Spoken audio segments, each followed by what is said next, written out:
Hey everybody, welcome back to another episode here at Garage Time TV. I am Marshall, and today we're jumping back on our barn find Bertone X19. 2 weeks ago we picked this up from a car shed thing that has been sitting in for the past 5 years and hadn't run for who knows how long before that. And last week we did an engine swap. We took out the locked seized engine and transmission, we dropped it out, and we put this one that came with the car when we bought it into it. Now today we're going to be trying to get this thing running. We're going to stick the fuel line into a gas jug thing, and see if we can get that running. Now the gas tank that's in this is no bueno. It's full of rust, the fuel sender doesn't work, the gauge doesn't work on the dash, so this thing is probably stuck and seized as well. But today we're gonna see if we can get this thing fired up. We do have the stainless headers that came on this engine already installed in there. So I'm gonna attach the muffler and see if we can not, annoy our neighbors and get a letter from the HOA. That'd be good. So let's start plugging some stuff in, jumping into it and get this thing fired up, because I'm really excited to see if it's gonna run. And really, I'd love to do it from the key, so win-win. Let's start hooking some stuff up, reconnecting some connectors for the wiring harness, start adding some fuel to the system, and see what leaks or doesn't leak. And hopefully, we'll get some fire. One of the first things we're going to want to do is start reconnecting all of our vacuum lines so we don't have any vacuum leaks. We've got a lot of electrical connectors that are still loose. We've got to plug in our injectors. We have to re-hook up our AFM with our hose, our throttle position sensor as well. We've hooked up our throttle cable. We've got to put in a distributor down there. We've got to put in plug wires. There's a lot to do to get this thing fired up. And I want to clean that grounding pod over there as well. But once everything gets plugged in and reconnected, luckily with all these kind of style of connectors, it's pretty straightforward of how it all goes together. So we're going to start just plugging it all in. I'm going to time lapse you guys. And we will get the distributor stabbed in. And I think I've got some plug wires. Hopefully I've got some plug wires. And we'll start plugging some stuff in. All this higher wiring harness stuff. We do have this one wire, looks like it got chewed up by something or just melted, or I don't know, but we've got to fix that as well. So lots of little stuff to plug in, get reconnected, but I'm ready to hear this thing turn off. So let's time lapse through all this, start just a lot of plugging in.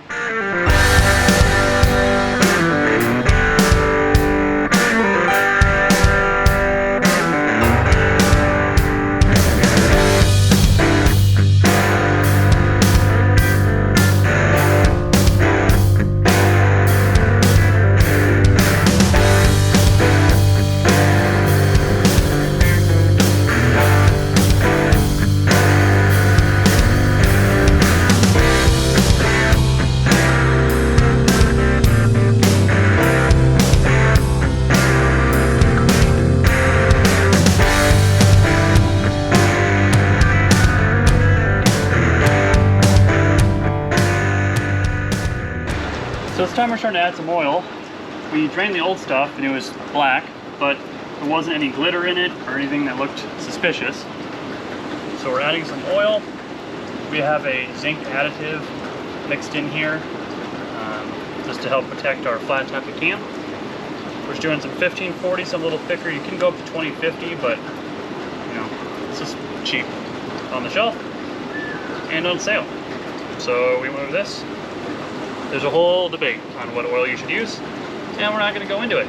We're just going to, put oil in it. That's what matters. So we're going to top this off. We got the new filter on. Again, the oil before didn't look bad. I'm just glad it had oil. So we're going to get this in there. We're going to pull a dipstick, check that we're all set, and I think we'll just unplug the backside of the fuel pump and see what happens. I'm pretty sure I have everything connected. If I don't, we'll find out really quick. So, cross your fingers on that. We do have our coil put on. We have one of the Vic Auto distributors, which is like an all-in-one, so we don't have to use the little black box, spark box thing. So it saves us a whole lot of wiring hassle. It's all in one, plug it directly into the coil, and you're all set here on the side. I'll let this do its thing. I also grabbed a couple more belts. They're just kind of generic belts off the shelf. I took the old ones as kind of reference, and we just put them up next to it. We're like, yep, that's close. So we're gonna put those on real quick too while we let the oil settle to the oil pan down underneath, let it coat everything, and then we can make sure we're charging, make sure we're pumping with a little bit of water we put in it. Don't have the radiator hoses on. We're just gonna try and see if it'll fire off for us. 1 hour later. All right, so we've gone and chased belts to and from the auto parts store, trying different sizes. So far, these are what's working for me. This L423, that is the smallest one. That's going to be from your water pump to the alternator. And then 428 is from the crank to the water pump. And you're going to need 435, I believe, to go from, if you have AC, from the crank to the AC compressor. They're all Dayco belts. I went and picked them up from my local Advance, and they had them on the shelf ready to go. So they are on there. So what we've got is our distributor plugged in. We've got a gas can on the bottom with our fuel pump directly into it. We have a return line hooked up, so it'll go into the tank if we do start pumping fuel. But as far as I can tell, everything is hooked up and ready to go for the most part. So what I'm gonna do is I'm gonna set you guys up, and we're gonna crank on the key and see if we can get this thing to at least spin over. It'd be really nice if it would fire off, you know, the glory of fuel injection. But also, the downside of fuel injection is that it could not fire off, and then we've got to really figure it out. Maybe we're out of time, I don't know. We'll have to figure that out, but hopefully, cross your fingers, it'll fire up. So I'm gonna set you up, and we'll start cranking on that key. So we've been having some bad luck on the positive post. It keeps losing voltage and not connecting right, so we'll see if it'll work this time.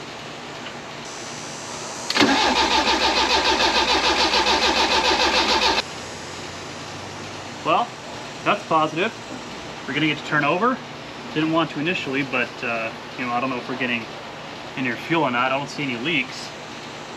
If we are building fuel, you know, the real key is our AFM moving, and I don't know if it's got some red RTV around it, so I don't know if it's even any good. But let's keep going and see if we've got some luck here.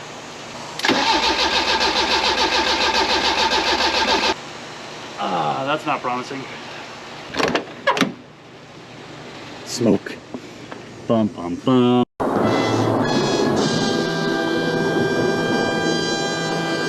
Something's melting. Don't know what it is. This is a brown feed in.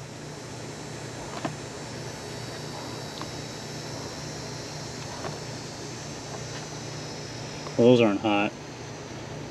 This one is. Let me feel the battery cable.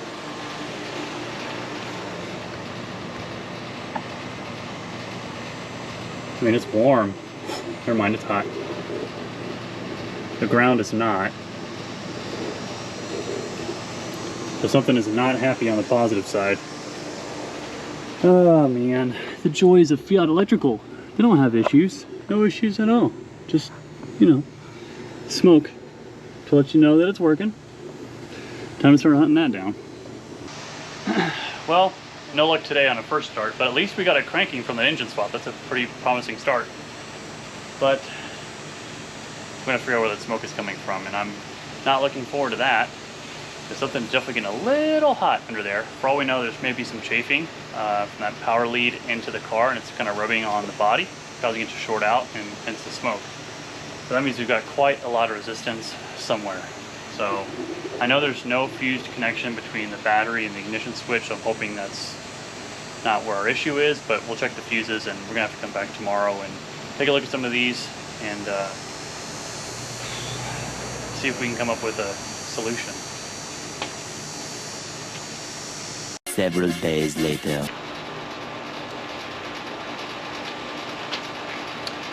It's been a couple days, and we've got some updates. Our magical smoke is from a wire that someone had butt connected together with the radio, and it was shorting out against the radio mount, causing it to melt the wire. So that's great. But we also got the last belt that we needed. So L434, L428, and L423. Those are the belts that I got. These are all Dayco belts. They're like industrial belts. So they've got like this felt fabric coating on them. It's a really tight fit as far as like clearance between the belts, so you might have to make some adjustments for that, but they all seem to fit for me. So we've got those installed. While chasing down our electrical issue, we also applied power to our fuel pump just to see if our fuel pump was good, and what do you know? Nope, not good at all. So in the meantime, we placed an order back at Vic Autosports, and that has arrived. So we're gonna swap out our fuel pump. We're also gonna check for spark and see if we can finally get something to bark off out of this. We have disconnected our tank. We're just gonna run it out of a fuel jug and see what we get. So let's swap out that fuel pump It'll be easy since the car is still up in the air, and test for spark and see what happens. Hopefully we'll get something to fire off here. We also picked up a new fuel filter as well, because who knows what has got sucked up into this thing. So we're going to be swapping out this fuel filter as well as the fuel pump, and we've got a fresh new length of line that'll come out of it into our fuel jug, just to see if we can get something to fire off. But we do have the return line hooked up, so the return line will go to the tank, so we've got to be careful not to go too crazy, because then it'll start, you know, coming out the original line. So we can't get too fuel crazy, but hopefully we won't get to that point. We also picked up a new fuel sender, so we'll be able to have a gas gauge, because I'm sure if this tank is as crusty as it will probably be, that fuel sender will need to be replaced anyway with a nice new gasket. We also picked up a new master cylinder, a new clutch master cylinder, and a new slave cylinder, as well as a new rubber line for our slave cylinder. You know, if we're doing all this work, I don't want to jeopardize, especially something like the clutch, you know, not having good free-flowing hydraulic pressure. And we have all sorts of good stuff for our brakes as well. All this stuff is going to be coming up as long as this fires off. And if this nut will just work with me, we'll get it off. Oh, there we go. Fuel pump's installed, and I'm sure you can see why. This thing wasn't working. Yeah, it's gross. So the next thing is we're going to plug in our spark plug tester now that all that's fired up correctly, and this is no longer useful. And let's see if we've got some spark. I'm going to want you to look right here, this white plastic piece. You're going to look for a red light if we have spark. So the moment of truth has finally come. We have hooked up our fuel source to our nice new fuel pump, to our nice new filter, and everything else should be hooked up correctly. We've got that O2 sensor from the old one, so I don't know if it's any good or not. We're just looking for a cough, is what we're doing. So we've got fire extinguisher close by. A couple things I'm going to look for is I want oil pressure light to turn off. I want to see if we're charging, so that alternator light to turn off. And then I want to see what comes out of that. It's not fully secured yet. I still got to mess with it. It's not fully installed. This is this full stainless exhaust from Vic, so I just have it in there so we don't blow the neighbors away with, you know, open headers. So we care about them a little bit. Don't want to annoy them. So let's go inside, sit up there. We'll also see if we can get you a shot of potentially stuff coming out of here. A few moments later. So I'm going to have to kind of block the light for you, but you'll be able to see the charging. If our oil light goes off, we're going to have like no temp because we don't have anything in it. And then I think that's, oh yeah, alternator, oil light, that's what we care about in here. And we're also going to set you up in the back there. So we're going to see how it goes here.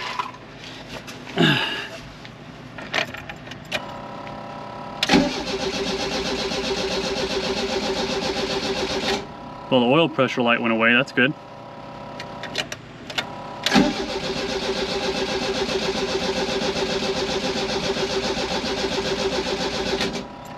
Well, let's check the fuel pump.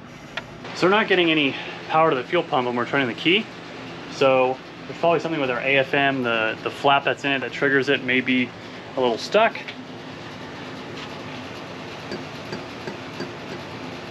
Doesn't feel like it, but we do have another one.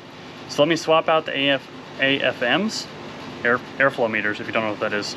This box here, I've got another one. So I'll swap it out really quick, just a couple bolts, and we'll try it again and see maybe if that'll trigger it. Because this one does have some like red RTV, like someone's been in it before, and you know how that goes. So let me try the other one that's from the good car that was known running, and maybe that'll make a difference. So word of the wise, you know, you think you should know after your 850, 124, 124 X19 fourth Fiat to check your grounds, because you know, if you ground the ECU, then you'll get a proper signal. So we swapped out the AFM anyway. So we've got the what looks like unaltered one. So this one is still from a good running car, so we swapped it anyway. And I was missing one of my ECU grounds on the cam box. There's two of them. One of them had gotten completely chewed off and like ripped off from, I guess, what a previous owner had done. I don't know. So we've got those hooked up. and now miraculously, we've got 12 volts at our pump. So let's try this again. Let's see if we get this thing to fire off. So no fuel leak, so let's see if we can keep going, but I can smell the gas moving. Let me see if I can give it a little bit of gas to encourage that AFM to open up. All right, let's go take a look. Well, we've got gas leaking out of the top down, and I don't know where that's coming from. Oh, it's running down the line. Okay, so we've got to tighten up some clamps here. This one definitely needs to be tightened up. So it could be part of our problem is we're losing pressure, but I don't see any fuel down in here. We don't have any leak there. We don't have a leak here, just there, possibly there, and there. So let's fix those. Now we can build up some more pressure and see if we can give it another shot. All right, one more time here. We've tightened up our fuel lines. I'm sure we're still gonna have a leak, but we're just gonna go for it here. Oh, we had it. All right, let's see if we can get a little bit more.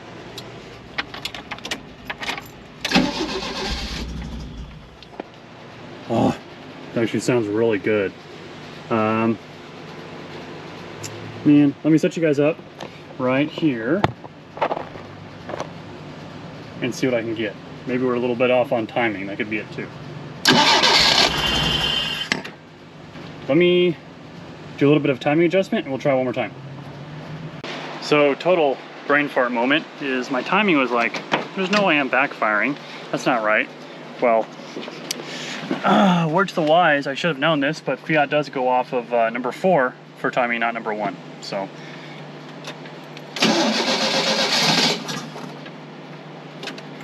one more time. Come on.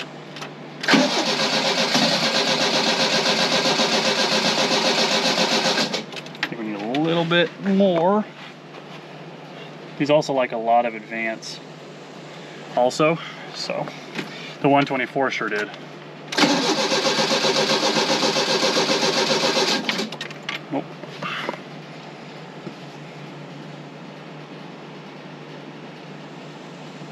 Let's try that.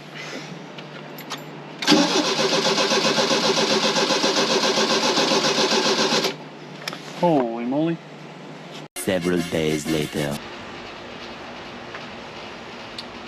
It's been a couple days since that last clip, and I decided, you know what? I'm sitting here chasing my tail. Let me, read through this thing. There's also a supplemental manual for the Bosch L-Jetronic ignition system, the injection system that this car has, and that's on the XWeb forum. And if you're not on that forum, I'll make sure to put a link down there so you guys can sign up for free, and that's where all the X19 people get together and troubleshoot for each other. But that manual is on there, and so I read through that, and I kind of realized I'm missing something, and I was. The yellow wire that comes directly off the number 1 terminal for the ECU goes to the negative side of the coil. Well, I didn't have that connected, so the computer didn't know when to send spark to the injector for when the distributor was sparking and the injector should be sparking, sending fuel timing. It's not timing it all together to make it do the boom thing. So we're gonna try it again, and I decided, I'm gonna swap out all the harness that was on the dud engine, the one that was bad. All the electrical was still there, so I took that off and I put on this good harness that was on this engine when it was running and driving. So I swapped out that as well, and hopefully that'll help solve our issue. So we're gonna hop back in, plug the battery up, and maybe we'll get some fire. That would be really nice, actually. Like I did something for once.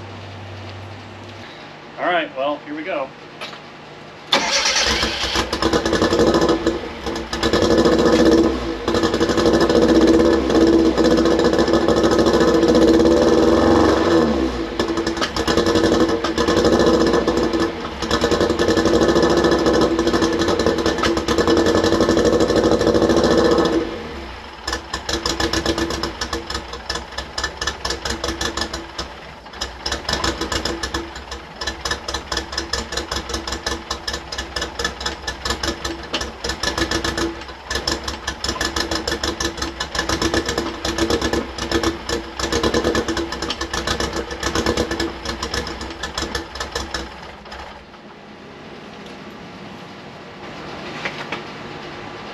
How about that?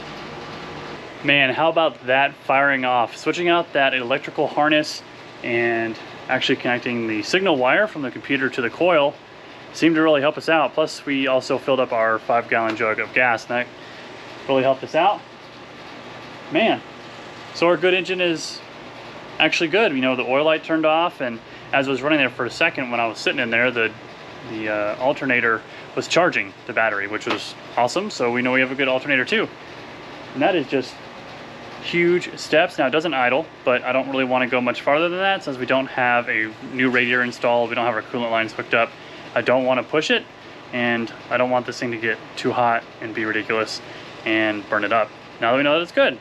The good thing is I also saw the temperature sensor working, so the temp went up a little bit, which was good. I could see it moving. So a lot of good stuff is working, except for our gas gauge, but that's okay. We've got a new fuel sending unit for that.